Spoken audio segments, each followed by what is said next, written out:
오늘 본문은 천국에 대한 마지막 부분입니다. 천국에서 그 예수 그리스도의 신부된 성도들이 살아가야 할 그 천국에 대한 설명을 우리에게 보여주고 있는 것이죠.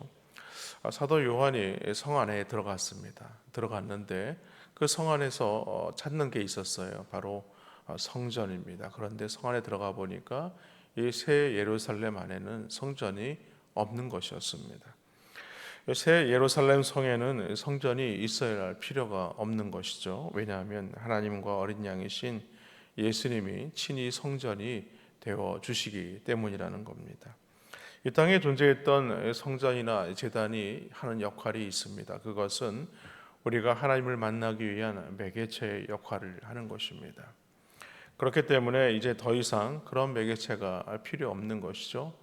하나님을 만나기 위한 통로로 우리가 이 땅에서 하나님 앞에 예배의 자리에 나오는 것인데, 이제는 우리가 하나님과 예수님을 직접 대면하고 있기 때문에 그러는 매개체가 굳이 필요 없는 상황이 된 것이라고 말씀하는 것입니다.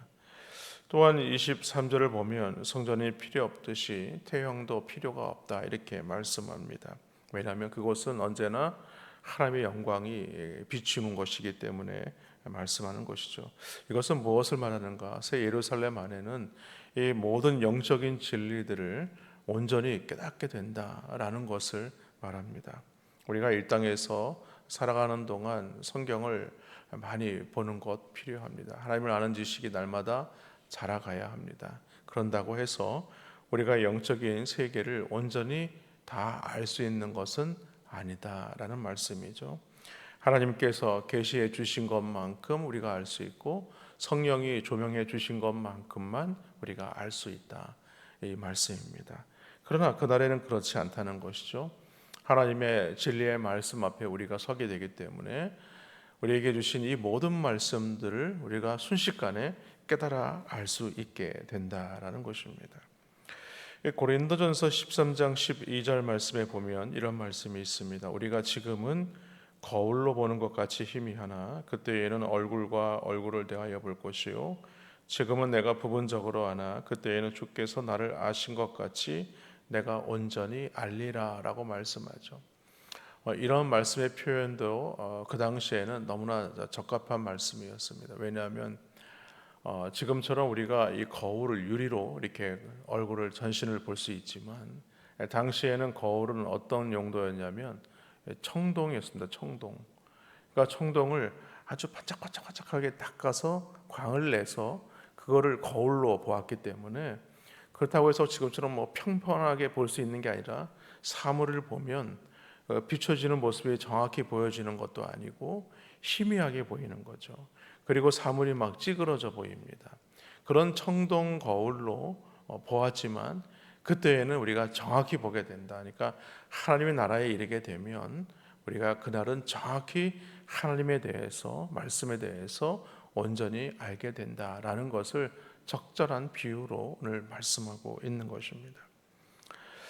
또한 25절에 보면요, 성문이 활짝 열려 있다라고 말씀하죠. 그러니까 오늘 25절에는 낮에는 성문들을 도무지 닫지 아니하리니 거기에는 밤이 없다라고 얘기하죠.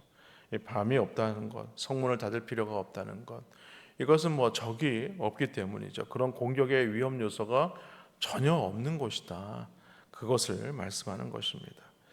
그러므로 오늘 27절 말씀에 보면 이렇게 말씀하죠. 무엇이든지 속된 것이나 가증한 일 또는 거짓말하는 자는 결코 그리로 들어가지 못하되 오직 어린 양의 생명책에 기록된 자들만 들어가리라 라고 말씀합니다. 그러니까 천국은요, 이제 더 이상 속된 것이나 가증하는 것이 없다라고 이렇게 말씀하는 것은 주님의 재림과 동시에 이 죄의 심판이 이루어지기 때문에 모든 죄의 가능성이 사라지게 된다. 그렇기 때문에 속된 것이나 가증한 것이 없다라고 지금 말하는 겁니다. 특별히 오늘 여기 하반절에 거짓말하는 자들을 언급하는 것은요, 이 거짓말하는 자들이라는 것은 진리 안에서 거하지 않는 자들, 하나님의 말씀을 따라 살지 않는 자들은 천국에 들어갈 수가 없다, 이 말씀입니다. 그러므로 성도들의 삶의 기준은 무엇을 삼고 살아야 되느냐? 그건 자기 신념이 아니라는 거예요. 자기 원칙이 아니라는 거예요. 하나님의 말씀을 우리가 기준으로 삼고 그것을 원칙으로 삼아야 한다는 것이죠. 만일 그렇게 살아가지 않는다, 자기의 기준과 자기의 원칙대로 살아가게 된다는 것은 거짓말하는 자라는 거죠. 하나님을 믿는다고 말하지만 그것은 믿는 것이 아니라는 겁니다. 그런 자들은 결코 하나님의 나라에 들어갈 수 없다, 이 말씀입니다.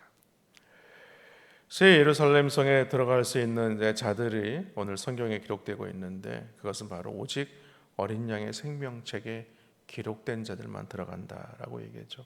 이것은 창세전부터 하나님께서 정하신 일이라는 겁니다. 그러니까 구원이라는 것은요, 우리가 어떤 의지와 노력으로 되는 것이 아니라는 거죠.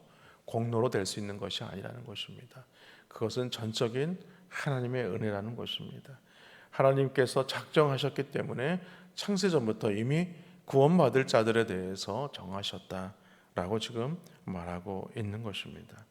그러니까 하나님이 한번 작정한 이름을 기록된 사람들은요, 하나님의 그 천국의 예루살렘 성에 반드시 입성하게 된다라는 것을 말씀합니다.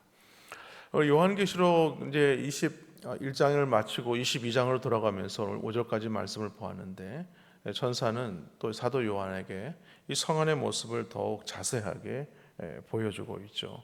22장 1절 말씀에 보니까 또 그가 수정같이 맑은 생명수의 강을 내게 보이니 하나님과 및 어린 양의 보좌로부터 나왔다라고 얘기합니다. 이 수정같이 맑다는 것은 매우 거룩하고 흠이 없다는 것을 말하는 것입니다. 특별히 여기 이 생명수의 강은 무엇을 말하는가? 이것은 성령의 강을 의미합니다. 우리가 성령을 알 수 있게 하는 것이 무엇인가? 오늘 1절 하반절에 보니까 하나님과 및 어린 양의 보좌로부터 그것이 흘러나왔다라고 얘기를 하죠. 거기서 우리가 그 생명수 강에서 성령을 만날 수 있다라는 것을 말합니다. 그러니까 성령의 강물은 다시 말해서 하나님과 어린 양을 아는 참 지식이라는 겁니다. 거기서 흘러나오는 참 지식을 통해서 우리는 하나님과 어린 양이신 예수님을 알 수 있게 된다. 이것은 무엇을 말하는가? 살아계신 하나님을 인격적으로 만나게 되고, 우리가 하나님을 알기를 원하는 정도가 아니라 너무나 잘 알기 때문에 하나님이 무엇을 원하시고 기뻐하시고 뜻하시는 것이 무엇인지를 너무 잘 안다는 거예요. 우리가 서로 대화를 하는 사람들하고 이렇게 이야기를 할 때 대화가 잘 통한다고 말하고 있지 않습니까? 그처럼 우리가 서로를 너무 잘 알면 이 대화가 잘 통하는 것이죠. 그러나 서로를 잘 모르면 우리가 대화가 잘 이루어지지가 않습니다. 그런데 이 강이 길 가운데 흐른다라고 2절에 말씀하고 있어요. 이 길은 어떤 길을 말하는가? 하나님과의 이 교제를 말하는 것입니다. 즉, 이 성령의 강이 흐르는 이곳을 통하여서 하나님과 교제하는 삶을 살게 된다라는 것이죠. 따라서 오늘 우리가 성령을 받고 성령의 충만함을 받기 위해서는 어떻게 해야 되는가? 오직 살아계신 하나님과 인격적인 교제를 나누어야 된다. 성도들과는 진실한 교제를 나누어야 된다라는 것을 말하는 것이죠. 또한 강 좌우에 생명나무가 있다라고 얘기를 합니다. 그 당시에 창세기에 나와 있던 이 에덴 동산이 바로 말하는 것이죠. 그것은 바로 하나님과 더 깊은 이 교제, 처음 하나님께서 세상을 창조하시고 그곳에 함께 임재하셔서 늘 동행하셨던 것처럼 그러한 삶을 살게 된다라는 것을 말씀합니다. 그런데 오늘 말씀해 보니까 생명나무가 길가에 널려 있다고 그래요. 그 열매뿐만 아니라 잎사귀도 함께 있는데 그 가치가 있다라고 말하죠. 그 22장 하반절에 보니까 그 나무 잎사귀들은 만국을 치료하기 위해 있더라라고 얘기를 합니다. 이는 지상교회의 사명을 보여주는 것입니다. 이 사명이 뭐냐? 바로 썩어져가는 세상을 치료할 사명이 교회에 있다라는 것을 말합니다. 그런데 새 예루살렘에 없는 것이 몇 가지 있습니다. 세 가지가 있는데 오늘 먼저 3절과 4절 말씀에 보니까 다시 저주가 없다. 하나님과 그 어린 양의 보좌가 그 가운데 있으리니 그의 종들이 그를 섬기고, 또 4절 말씀에 보면요, 그의 얼굴을 볼 터이요 그의 이름도 그들의 이마에 있으리라라고 얘기를 하죠. 이 저주가 없다는 것은 이 새 예루살렘에는요 더 이상 눈물이나 죽음이 없는 곳을 말하는 것입니다. 그러니까 하나님의 주권 아래에 있기 때문에 더 이상 우리의 육신의 죽음이 없는 곳이다라는 것을 말하는 것이죠. 그래서 4절 말씀에 보면 그의 얼굴을 본다라고 얘기를 합니다. 이 얼굴을 본다는 것은 우리가 소망한 대로 하나님의 얼굴을 대면한다라는 것을 말하는 것입니다. 그리고 22장 5절 말씀에 보니까 다시 밤이 없겠고 등불과 햇빛이 쓸데없으니 이는 주 하나님이 그들에게 비치심이라 그들이 세세토록 왕노로 타리로다라고 얘기를 하죠. 두 번째가 바로 이 밤이 없다라는 것입니다. 그러니까 이 밤은 무엇을 말하는가? 영적인 무지를 말하는 것이죠. 그러니까 우리가 하나님을 알기를 원하지만 희미하게 알 뿐이었다는 것이죠. 그러나 우리가 천국에 들어가게 되는 그 순간부터 우리는 하나님에 대해서 너무나 잘 알게 된다. 그래서 등불이나 햇빛조차도 필요 없게 된다라고 지금 말합니다. 또 새 예루살렘에는요 두려움이 없습니다. 왜냐하면은 거기에는요 세세토록 그들이 왕노릇을 하기 때문이라는 것이죠. 그러니까 왕노릇 한다는 이 표현은 무엇인가? 그곳에는요 죽음이 없고 사망이 없는 것이기 때문이라는 겁니다. 그렇기 때문에 우리가 두려워할 이유가 전혀 없어진다라고 지금 말하고 있는 겁니다.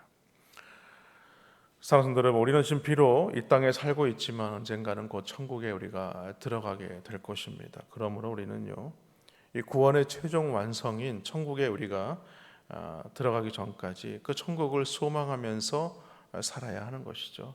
그것이 그리스도인들이 가져야 될 참된 믿음의 자세라는 것입니다.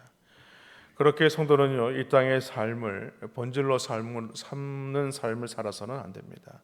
하나님의 말씀을 본질로 삼고 살아야 하는 것입니다. 언제까지? 주님 앞에 서는 그날까지 그렇게 살아야 되는 것이죠. 그런 영생을, 그런 소망을 가지고 살아야 한다라는 것을 말씀합니다. 다시 말해서 우리가 이 땅을 사는 동안에 저 천국에서 우리가 신랑 되시는 주님을 만나게 되지만 우리가 신부된 입장에서 이 교회와 성도들이 예수 그리스도의 신부된 입장에서 어떻게 우리가 이 혼인 예식을 준비할 것인가? 이 땅에서 우리가 하나님 앞에 말씀 앞에 정결한 삶을 살고 거룩한 삶을 사는 것입니다. 그럴 때에 우리가 천국에서 진정으로 참된 신부의 역할을 감당할 수 있게 되는 것입니다. 오늘 이 말씀을 통하여서 우리에게 보여준 이 천국의 모습, 그 천국의 모습이 우리에게 전부의 전혀의 모습은 아니지만 성경은 우리에게 분명히 말씀하고 있습니다. 천국은 이러는 곳이다. 그 천국을 소망하면서 날마다 믿음으로 굳게 하시는 귀한 은혜가 있기를 주님의 이름으로 간절히 축원합니다.